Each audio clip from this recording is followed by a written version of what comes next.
Hi everyone, it's Joe Veneri, the host of Fitt Insider, the show where I talk with the entrepreneurs, executives, and investors who are redefining the business of fitness and wellness.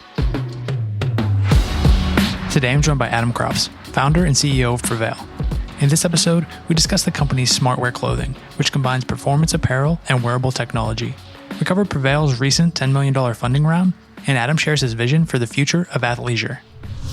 Before today's episode, I wanted to share some updates to the Fitt Insider platform. As you might know, in addition to this podcast, we send a weekly newsletter to help operators stay informed and make better decisions. We also launched an industry-specific jobs board filled with hundreds of openings at top companies, and we're actively investing in early-stage health and fitness startups. To see what's new or to get in touch, visit insider.fit.co. Hi, Adam. Welcome to Fitt Insider. Thanks for joining us. Thanks very much for having me. Absolute pleasure to be on your show. Yeah, making time, from across the other side of the world almost, and late night, right, where you're calling in from. So we're super grateful to get to do this. No, it's awesome. Like I say, pleasure to be on the show. It's 8 o'clock here in Manchester in the UK. So holding the fort in the Prevayl headquarters currently, last man standing. That's awesome. So we'll get into it. We'll get you into your what will be the weekend. Of course, folks will be listening to this on a Tuesday when it drops, but just know we made some special time, carved it out to get into it. For listeners, if they're not familiar, why don't you just introduce yourself and tell us a little about Prevayl?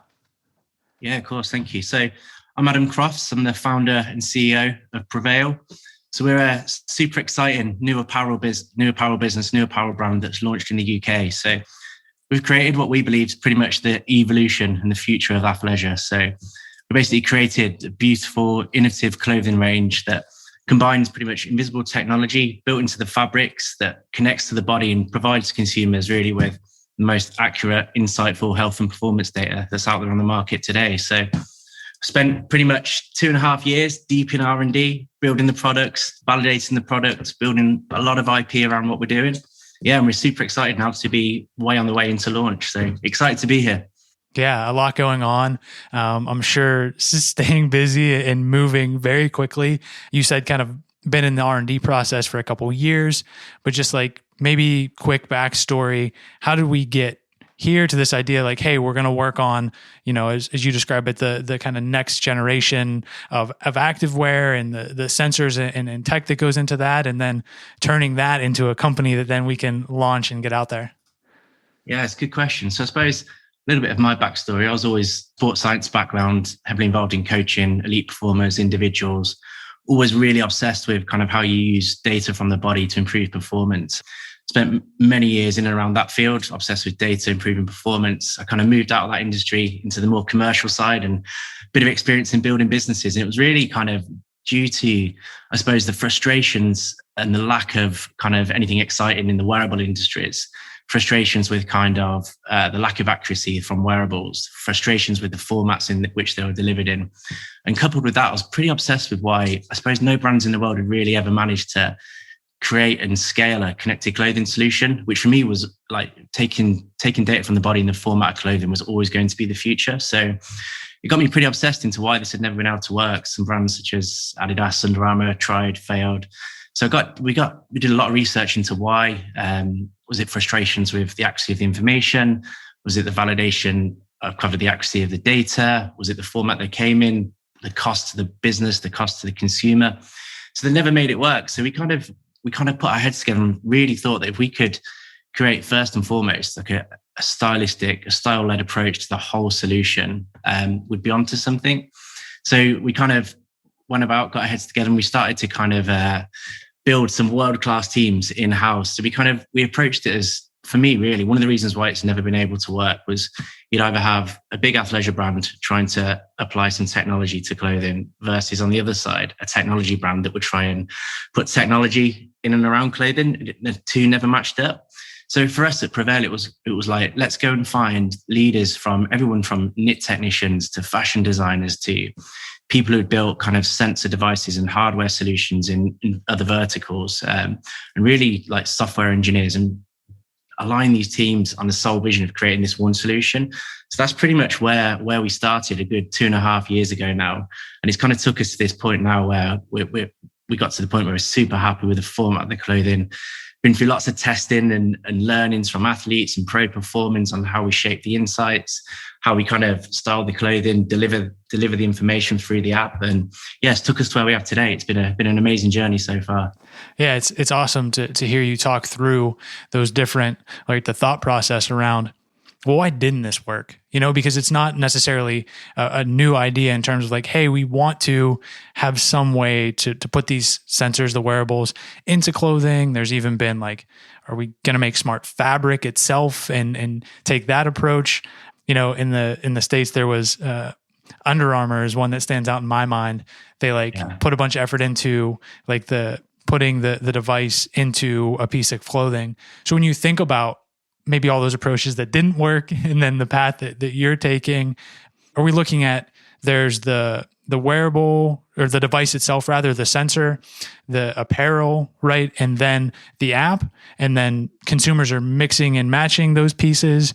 Can they be used independent of one another? What does that look like for maybe the consumer experience? I think you're completely right. I think on one hand, people like, I suppose, Whoop and Polar, Garmin, they've done a great job in kind of paving the way for consumers to be able to receive data from the body and start to digest it and start to understand it. For me, it was still in its infancy. And I think one of the big problems with wearables was that you could have multiple different devices that connected to multiple different apps. And with that, really, there was like the data was like lost in silos. There was not really one holistic platform that took everything into account. So I think with us, it was kind of, we mitigate the need for multiple devices. You're going to wear clothes and you're going to buy clothes that you look good and feel good in anyway. Why can't we combine the whole thing, combine the whole ecosystem and just make a real super easy solution? You wear your clothes. You don't need to subscribe to an app. You get all your data, all your progression, all your insights just through wearing your clothes anyway. And I think with that model as well, for me, there's a lot of subscription fatigue. People subscribe to so many things. They don't use it. Devices get left in drawers. So for us, it was, let's build clothing first. Let's sell clothing. Let's be an apparel business that sells clothing and be clothing plus. So it's kind of like you buy your clothes. You should need to then subscribe to your data. It should come from wearing your clothes that you wear anyway. Yeah, I think it's super interesting. Do you see, I guess, the way that folks have understood, right, wearables to this point? There's like kind of performance, there's general activity, maybe it's evolving now, right, beyond like step counting, but it was certainly, that was an initial kind of wedge into the market. And then there's also like a more healthcare focused approach where it's like continuous monitoring and like remote patient monitoring. When you think about the use case, it seems like, right, from the outside looking in, you guys are definitely targeting the athlete and performance market. Do you think in going to them, you're saying like, hey, basically stop using a wearable device in terms of like the wristwatch or a heart rate strap or any existing, device or application? Or do you see a world where it's, you're going to use both? How do you see that evolving? For me, I think the beautiful thing about clothing is that you wear clothing for different occasions throughout your day, whether you sleep, whether you're in rest and recovery, whether you're in performance training. And the beauty of the range and the sensor connecting to the entire range is through the app, we can kind of provide insight and education on how to improve performance across all those different occasions. So for example, for me, you might not want continuous monitoring. You might not want to wear a wristband, but you are always going to wear clothes leading up to your workout, post-workout. You're going to wear your clothing when you're resting and recovering in the day. And the beauty of the insights and all the data we take from the body can kind of aid and give education on how your health's progressing in certain occasions in your day, on how you're leading up to your performance, how ready you are to train, how rested and recovered you are as well. And you really use the clothing and building up that connected wardrobe to kind of become a real prominent part of education and a real key part in your day in improving your health and performance. Yeah, with that, is it initially launching the business and starting to get out there?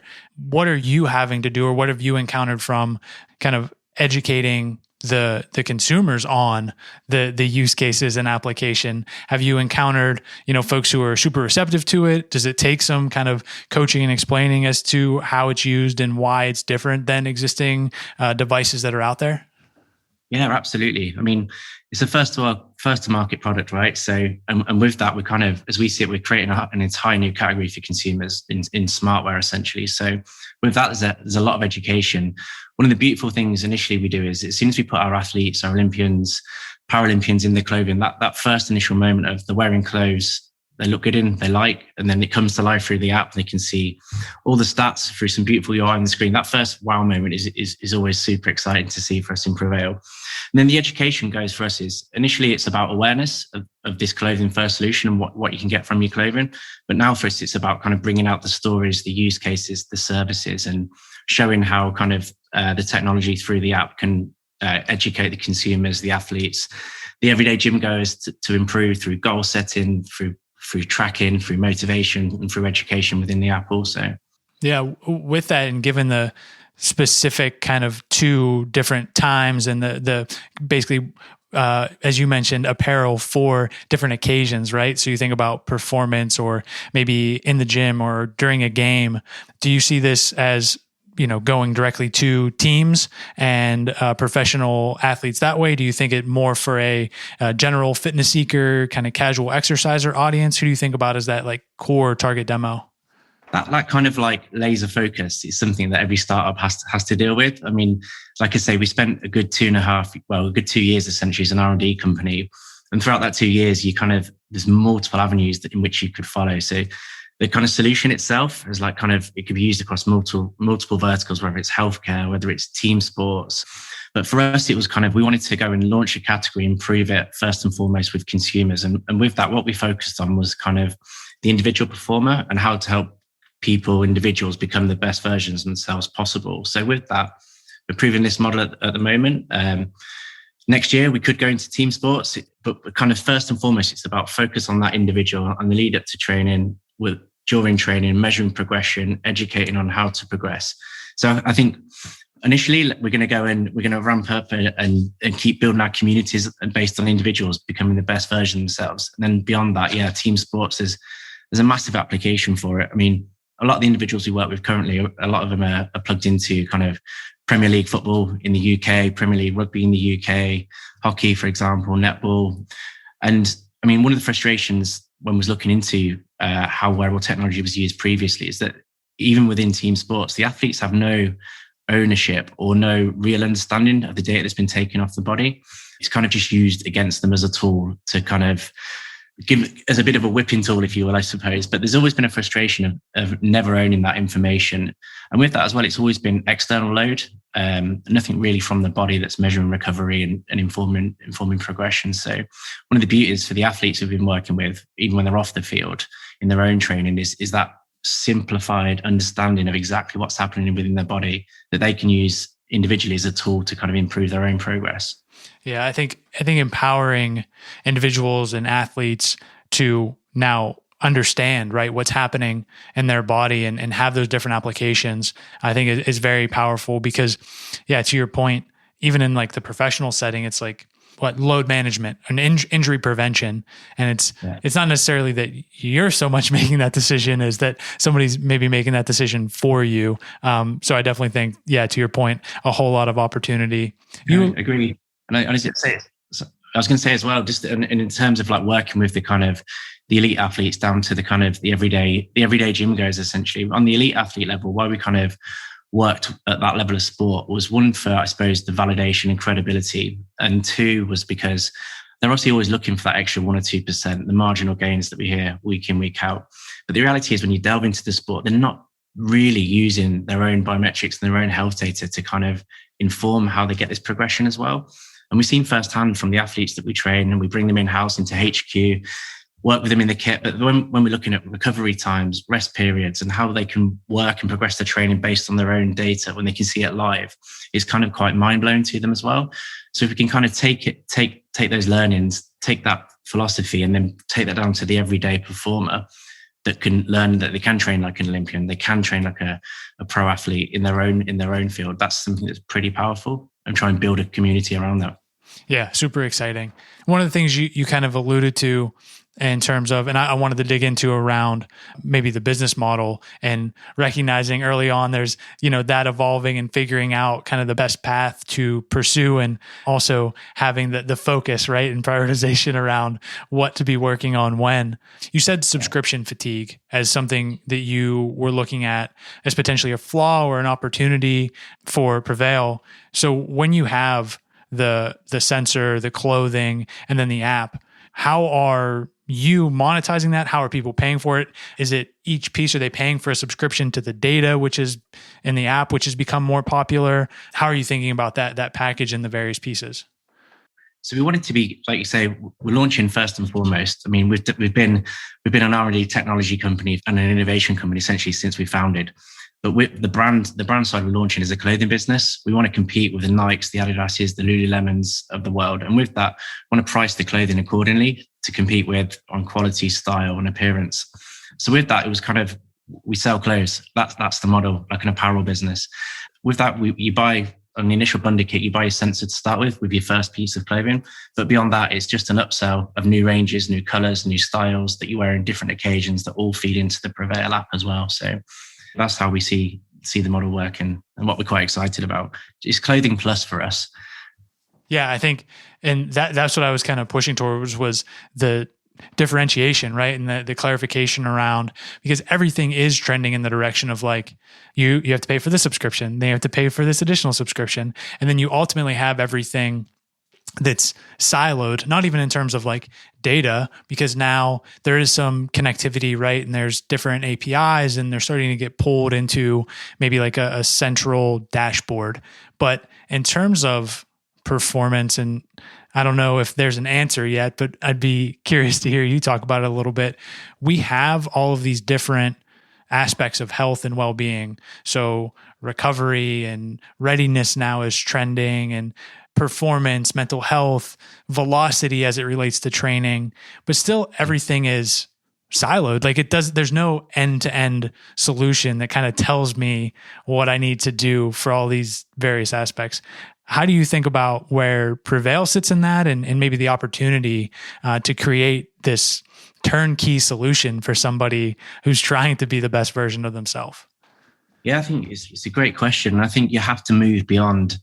I mean, a lot of the wearables focus on sports and performance because that's what the data, the change in the heart rate, ventilation thresholds, breathing rates, all kind of really lend themselves towards being able to show really nice, clear visuals on.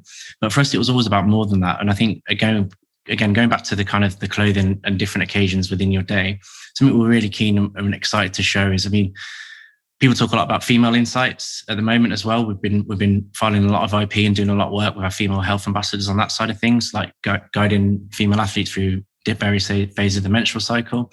Quite proud of that. Another area that we're really, really excited to start showing is on the relaxation range and the recovery range that we provide as well. We do kind of on-demand testing within the app. So whereas like a Calm or a meditation app, a Mindspace might give you a kind of a guided breathing test, a meditation piece of content to work through.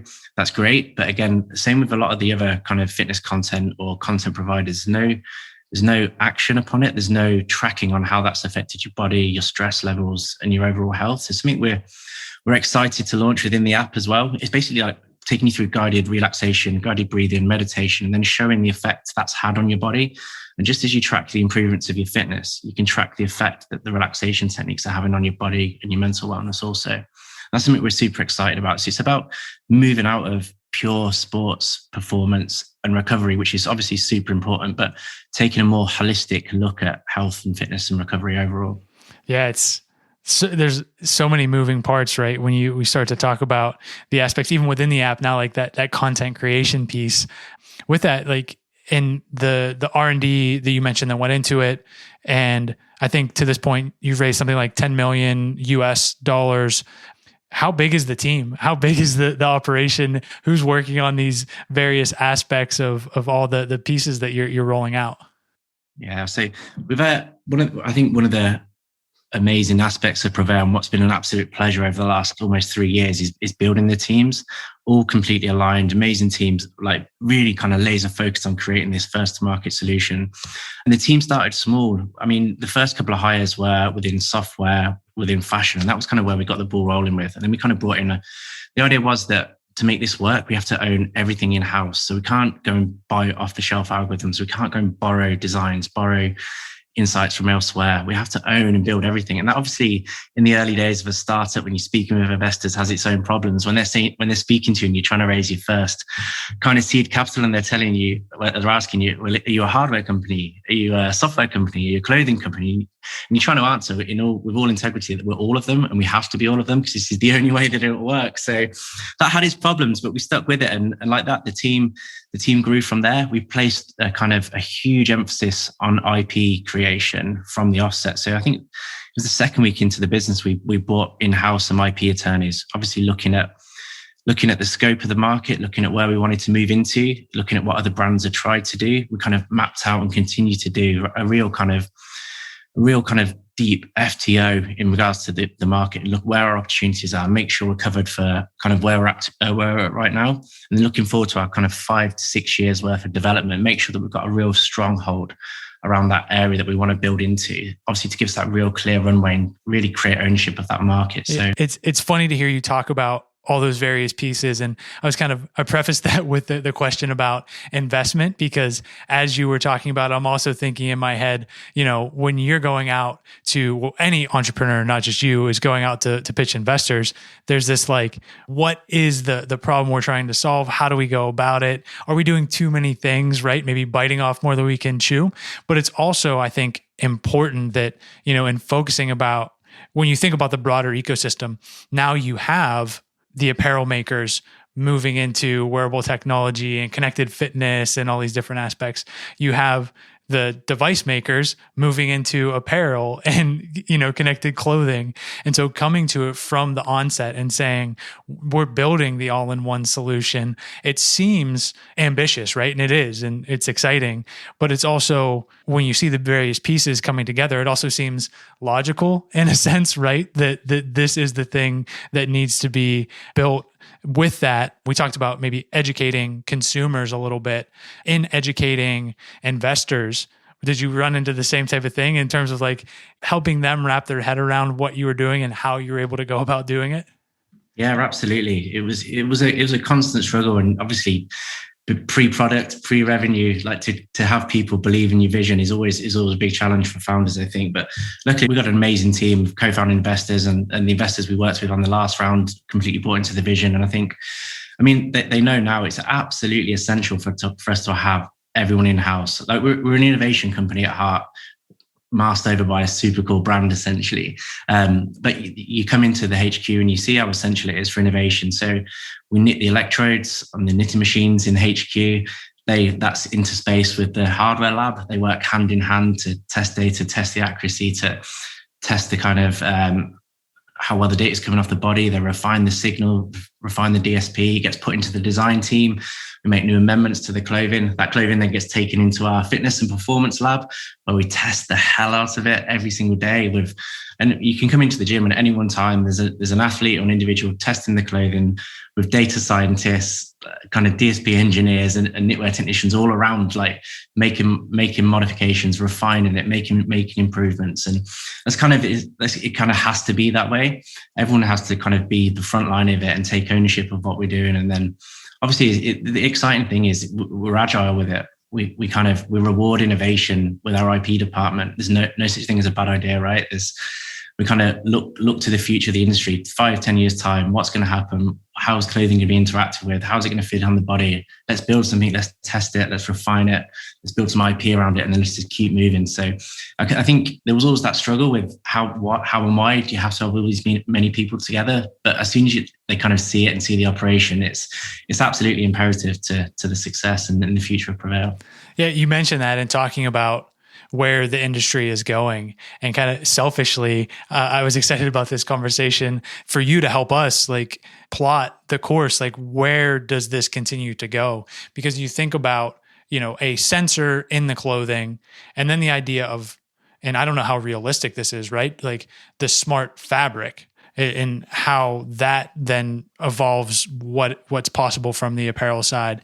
And then other applications, this is super futuristic. And again, don't know how, near term this is, but people talk about embeddables and ingestibles and the sensors and things like that on that front. How do you see it playing out? And is it even too soon in any of those applications that you think maybe it's not relevant and not necessarily worth focusing on? I guess to the extent that you can forecast the future, like how do you see it evolving in the near term? Yeah, I think there's two ways to look at it. I think in one way, the consumers will kind of define what the need and what the wants are, and you've always got to have a constant kind of step ahead of that as well as you can do. But I think the beauty of what we're doing now is like 5, 6 years ago, 7 years ago, even people were talking about wearing technology through clothes, and it was kind of it was on the tip of everyone's tongues, but no one ever really knew it'd be real. The beauty of it now is I think it is real. It's here. You can interact with it, and it's incredible. I think whatever you can kind of almost imagine now, it is being worked on. It is being looked at. There's IP being developed, and there's prototypes of everything from kind of microfibers to way we pick up sweat and look at sweat and how we analyze that, to multiple different aspects of how we can analyze health and the sensing technologies and how we can minimize them, make them as seamless into people's daily lifestyle as possible. It's happening, and we've got to stay ahead of the curve with that, which is a really exciting place to be. Yeah, it's awesome. As we get towards the end of the conversation and you think about, going through the process of the R&D and building behind the scenes and now rolling out and launching more publicly, as you think about the roadmap ahead, what are the kind of challenges and opportunities that you're most excited about and aware of, right, as you continue to ramp up? There's a hell of a lot to be excited about. There's no lack of excitement, I'll tell you that. I think for us, the market's moving in exactly the way we want it to. I mean, look at other brands, look at potentially like Whoop, their movement and announcement into clothing. That's incredible for me. It kind of validates the last 4 years' work, everything we've been shouting about. I mean, for us, clothing was always the future. That's why we built so much IP around it and moved there as fast as we could. So that movement validates it for me. In terms of the market around that, we kind of coin what we're doing as the evolution of athleisure. And as I see it for me, how the market's going to work now with us into clothing, with brands like Whoop moving into clothing, for me, that kind of, it should scare the big brands, the athleisure brands such as the Adidas's and the Nikes, because consumers are going to need more from their clothing than just a logo, essentially. And if there's a model where one of the big athleisure brands has got a kind of an athlete endorsement, but all of a sudden they move over to a brand such as Whoop or Prevayl where they're getting more than just clothing, then their whole business model is almost made redundant. So for me, that's super exciting. We're kind of leading the charge into this new category that we've taken ownership of. So for me, yeah, it's an exciting place to be right now. It's really interesting, and something I hadn't necessarily thought about coming into the conversation was the endorsement, the brand, like even sponsorship deals. And now we're starting to see more and more athlete investors, right, who are becoming involved in companies. As you're having these conversations, in the R&D setting, but then testing the product, is that something that's coming up from the athletes themselves in terms of like, oh, this would potentially make it way more compelling for us to partner with Prevayl versus somebody else? I guess how early are those conversations? What are you starting to hear on that front? Yeah, I mean, that's been, obviously it's amazing to have a vision and then put it onto anyone and see the solution come to life. But when you get to work with Paralympians, Olympians, these performers who you kind of organically approach and they see a need for the solution inside. But then when they start to love it, they start to own it, they start to wear it, and they want to champion the brand as well. It's a real exciting kind of moment. And then they do an amazing job of kind of spearheading the go-to-market campaigns, onboarding other people in similar fields as well. So yeah, it's great for us. There's obviously the commercial element as well, where you have people that want to work with you, that are kind of wrapped up in certain deals, and we've had some fun along the way with converting various athletes over to the solution. And I mean, there's frustrations, right? They're tired of being just a number, nothing else to it. So to be part of something, to be part of a movement, to show that, be part of the future and kind of be involved heavily in innovation and have a chance to kind of put the name on it, to shape it, to add input to it as well. It's a nice opportunity for them also. And for us, that's the whole idea, right? You're a startup. How do you make everyone, like, vision for me is to have this on as many people in the world as possible, right? But how do you go from a startup in Manchester in the UK where no one knows about you to having as many people in the world know about you? So how to do that? We have to work with cool people. We have to get it on the backs of these individuals to get us known, essentially. And part of building that founding community, the beauty of it, I mean, we've done the hard work in R&D, the data, the technology, the IP, it's there, and we can shape this now to be as incredible as we want and to keep constantly improving. And with that, the people we work with, the consumers we work with, the athletes we work with, we want to kind of bring them on board and learn from them, let them have a say in kind of how they want to see a piece of data, how they want to see an on-demand test within the app. And we really have the ability now to shape that for the future, which is really exciting.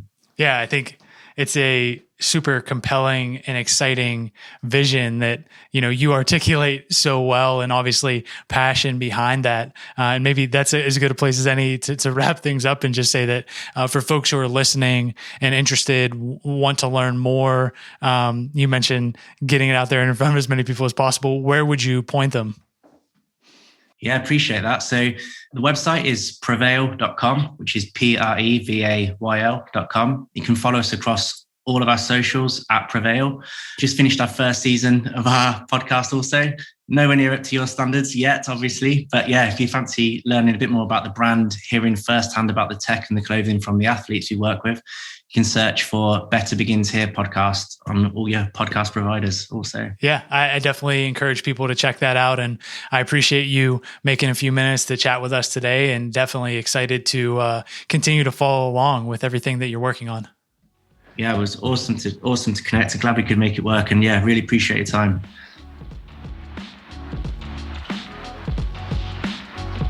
Thanks everyone for listening to today's episode. For more from Fitt Insider, visit insider.fit.co and subscribe to our weekly newsletter for insights and analysis on the business of fitness and wellness. Then go ahead and subscribe, rate, and review the podcast. See you next time.